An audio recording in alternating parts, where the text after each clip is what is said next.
என்னதான் வெளிநாட்டுல போய் செட்டில் ஆனாலும் இந்தியால நம்ம முதலீடு செய்யணும், இந்தியால நமக்குன்னு சொத்து வாங்கணும் அப்படின்னு நிறைய பேருக்கு ஆசை இருக்கும். அதுலயும் குறிப்பா இந்தியால ஒரு சொத்து சேர்க்கணும் அப்படின்னு நம்ம நினைச்சது ஒண்ணு முதல்ல நமக்கு ஞாபகம் வர்றது இங்க ஒரு நிலம் வாங்கி வீடு கட்டணும், நமக்கு பிடிச்ச மாதிரி நம்ம ஆசைப்பட்ட மாதிரி ஒரு ட்ரீம் ஹவுஸ் கட்டணும் அப்படின்னு தான் எல்லாருக்கும் ஆசை இருக்கும். ஆனா நிறைய என்ஆர்ஐஸ் இதுல என்ன பிரச்சனை சந்திக்கிறாங்க அப்படின்னா, அவங்க வெளிநாட்டுல இருப்பாங்க, இங்க சரியான இடத்துல சரியான நிலத்தை எப்படி வாங்குறது, அப்படி வாங்கிட்டாலும் அதை எப்படி மெயின்டைன் பண்றது அப்படின்னு நிறைய குழப்பங்கள் வரலாம். சோ ஒரு என்ஆர்ஐயா நீங்க இருந்தீங்க அப்படின்னா எந்த பிரச்சனையும் வராம நீங்க எப்படி ஒரு நிலத்தை வாங்கணும், முக்கியமா எந்தெந்த டாக்குமெண்ட்ஸ் எல்லாம் நீங்க இருக்கா அப்படின்னு செக் பண்ணணும் அப்படிங்கறதுதான் இந்த வீடியோல டீட்டெயிலா பார்க்க போறோம். இப்போ என்ஆர்ஐயா இருக்கிற நீங்க இந்தியால நிலம் வாங்கணும் அப்படின்னா கண்டிப்பா ஃபாலோ பண்ண வேண்டிய ஒரு 5 ஸ்டெப்ஸ் என்ன அப்படின்னு பார்க்கலாம். முதல்ல நீங்க ஃபாரின் எக்ஸ்சேஞ்ச் மேனேஜ்மெண்ட் ஆக்ட் அப்புறம் ஆர்பிஐயோட கைட்லைன்ஸ் இத ரெண்டுத்தையுமே படிச்சு கம்ப்ளீட்டா தெரிஞ்சுக்கணும். இத பத்தின புரிதல் இல்லாம நீங்க கண்டிப்பா இந்தியால இன்வெஸ்ட் பண்றதுக்கு முயற்சி பண்ணாதீங்க. ஏன்னா பெரிய சிக்கல்ல போய் மாட்டுறதுக்கு வாய்ப்புகள் இருக்கு. இது ரெண்டுமே தெளிவா தெரிஞ்சா மட்டும்தான் நீங்க வெளிநாட்டுல சம்பாதிக்கிற பணத்தை எப்படி ப்ராப்பரா இந்தியால வந்து இன்வெஸ்ட் பண்ணலாம் அப்படின்னு உங்களால புரிஞ்சுக்க முடியும். சோ இந்த 2 சட்டமுமே கண்டிப்பா நீங்க தெரிஞ்சுக்கணும். அது மட்டும் இல்லாம நீங்க இந்தியால கமர்ஷியல் பர்பஸ்க்காகவோ இல்ல உங்களோட சொந்த தேவைக்காகவோ ஒரு நிலமோ வீடோ வாங்கலாம். ஆனா விவசாய நிலங்கள் வாங்கும்போது அதுல நிறைய ரெஸ்ட்ரிக்ஷன்ஸ் இருக்கு. சோ நீங்க ஒரு நிலத்தை சூஸ் பண்றதுக்கு முன்னாடி எந்த காரணத்துக்காக அதை சூஸ் பண்றீங்க அப்படிங்கறதையும் முன்னாடியே உறுதி செஞ்சுட்டு அதுக்கேத்த மாதிரி வாங்குங்க. விவசாய நிலங்கள் வாங்குறீங்க அப்படின்னா கண்டிப்பா அதுல நிறைய ரெஸ்ட்ரிக்ஷன்ஸ் இருக்கு. அந்த ரெஸ்ட்ரிக்ஷன்ஸ் தெரியாம இதுல இன்வெஸ்ட் பண்ணிடாதீங்க. ரெண்டாவது முக்கியமான விஷயம் என்னன்னா, நீங்க இந்தியால ஒரு நிலத்தை வாங்குறதுக்கு முன்னாடி அது real estate regulations and development ஆக்ட்ல பதிவு செய்யப்பட்டிருக்கா அப்படிங்கறத உறுதிப்படுத்திக்கோங்க. ஒருவேளை நீங்க பாக்குற நிலம் இதுல பதிவு செய்யப்படல அப்படின்னா கண்டிப்பா அதை அவாய்ட் பண்ணிடுங்க.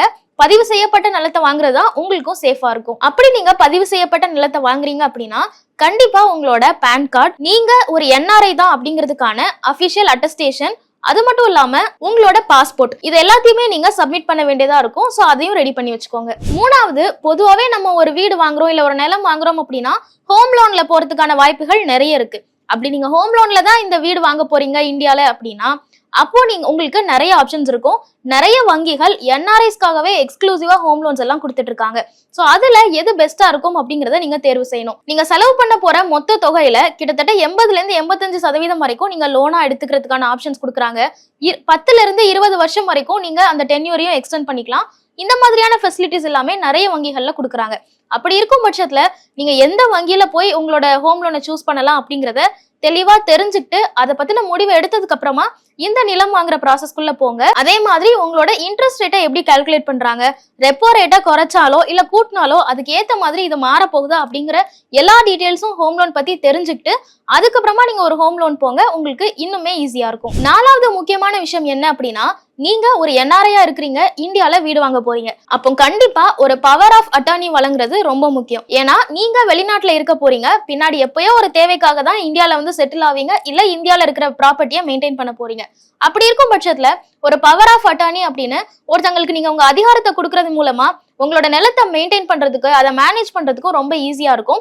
சோ பவர் ஆஃப் அட்டார்னி வச்சுக்கிறது ஒரு அட்வைசபிளான விஷயமா தான் நிறைய எக்ஸ்பர்ட் சொல்றாங்க. இப்போ நீங்க தெரிஞ்சுக்க வேண்டிய 5வது விஷயம் என்ன அப்படின்னா, ஒரு என்ஆர்ஐயா இருக்கிற நீங்க ஒரு இந்தியன் சிட்டிசன் கிட்ட இருந்து ஒரு லேண்டை வாங்குறீங்க அப்படின்னா அந்த ப்ராப்பர்ட்டியோட ரேட் 50 லட்சத்தை தாண்டும் போது 1% டிடிஎஸ்ஸா பிடிப்பாங்க. உங்களால டிடிஎஸ்ல இருந்து எக்ஸம்ஷன் வேணும் அப்படின்னு கேட்க முடியும். அதுக்கான ப்ராசஸ் என்ன அப்படிங்கறத பார்த்து கண்டிப்பா இந்த டிடிஎஸ் எக்ஸம்ஷனும் நீங்க கேட்க முடியும். டிடிஎஸ் தவிர வேற எந்த ஒரு டைரக்ட் டாக்ஸுமே இதுல இருக்காது. சோ இதை மட்டும் நீங்க பார்த்துட்டு கண்டிப்பா எக்ஸம்ஷன் கேட்டீங்க அப்படின்னா இந்த ப்ராசஸ் இன்னும் உங்களுக்கு ஸ்மூத் ஆகும்.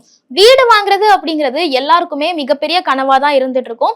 வெளிநாட்டுல போய் கஷ்டப்பட்டு நான் வேலை செஞ்சுட்டு முதல்ல இந்தியால ஒரு வீடு வாங்க போறேன் அப்படின்னு நினைச்சீங்கன்னா இந்த பாயிண்ட்ஸ் எல்லாம் கண்டிப்பா ஞாபகம் வச்சுக்கோங்க.